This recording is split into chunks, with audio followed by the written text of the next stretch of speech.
Yeah, you could ask me that if I'm I mad. just did. No, jeez.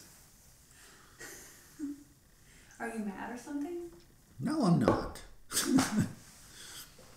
It's just frustrating. Frustrating because there is this person, this photographer that I admire. I like their work a lot.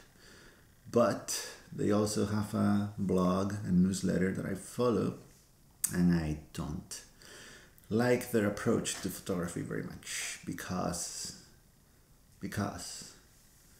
so the case here, a lot of people do this, but what I wanted to talk about it was that they were talking about how it's just a matter of time before you realize that your $200 tripod is not. I guess they weren't saying directly that it's not good enough, but they were kind of implying that it's not good enough, a $200 tripod, and it's just a matter of time until you realize that a $1,000 tripod is so much better, and that's total BS, in my opinion, because I don't know if those people or photographers who say those things realize that what they are doing is they are actually discouraging people to actually get out and take photos and share their work.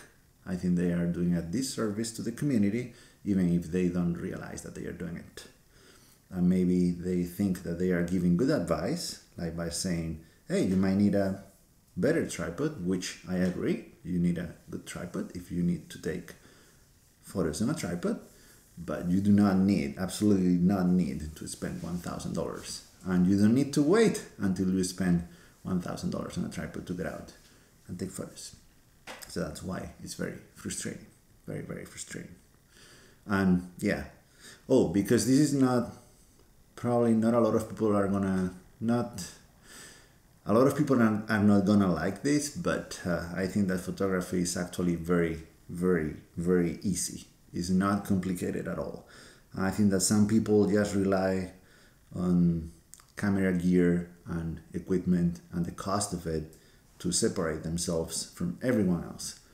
Or other people just rely on or like to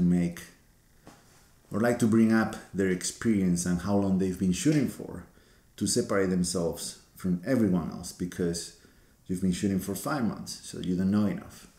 When the sad reality for those people and the exciting reality for everyone else, and everyone should be excited about it, it's like we all are just one click away from our best image. Not our best image, but best image ever. Because nowadays anyone can create amazing images with anything. And we are just one click away, seriously, literally, even if you don't know anything about ISOs or apertures or shutter speeds, you're just one click away on your smartphone or camera from creating an amazing image. And that is very exciting for me, very exciting for a lot of people, but unfortunately, it's very sad for other people because it feels like they need some kind of separation between I'm a professional, I'm an artist, and you are not. And they rely on camera gear, equipment, and cost about it. And I think that what a photographer and an artist should do, or the best thing that they can do for another photographer and artist, is to be an inspiration and motivate other photographers, be an inspiration and an example for them, and not be someone who discourages people. I have an example when I went to the Antelope Canyon in Arizona. It was last December, so a few months ago.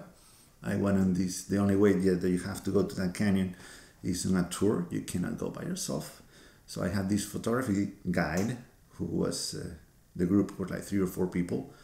And he was very nice. He was telling everyone the shots that they could take and advice. He was giving us tips about how to get the best shots. And so that's pretty nice. Something that I was not expecting. But the thing is, like, after the tour, I was talking to him and I asked him, hey, do you have like an Instagram account or a website where I can see your photos? Because you've been coming here daily for years. So you might have your own take on this canyon that I would like to see. And he said that no, he did not have any of that. He did have a lot of photos, but they were in his hard drive because he was afraid of sharing them because of what other photographers might think of him. And I think of those photographers the same. I mean, that's what this whole thing about the $200 tripod and $1,000 tripod reminded me of, because that is discouraging people like this guy who probably has very good images but is afraid of sharing them because he doesn't have the right equipment or the enough experience to share his work, when that is, for me, really, really, really shitty. So yeah, it's really frustrating to see photographers that I admire because I like the job of this photographer saying things like that. But yeah, that was all. So what should they do instead? They should encourage people. They should Or what say, if they want to talk about high-level equipment? Like they should talk about equipment, but do not say something like it's only a matter of time until you realize that a $1,000 tripod is better. We all know that, or we hope that if you are spending $1,000, you're getting a better tripod, but you have to give context in the sense of when you find in a situation where you're 200, 500, it doesn't really matter, the cost of your tripod is not enough for you, then you might think about, oh, maybe I need something else.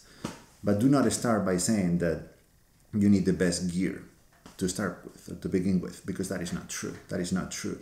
And nowadays, you don't even need a tripod. I mean, not this camera.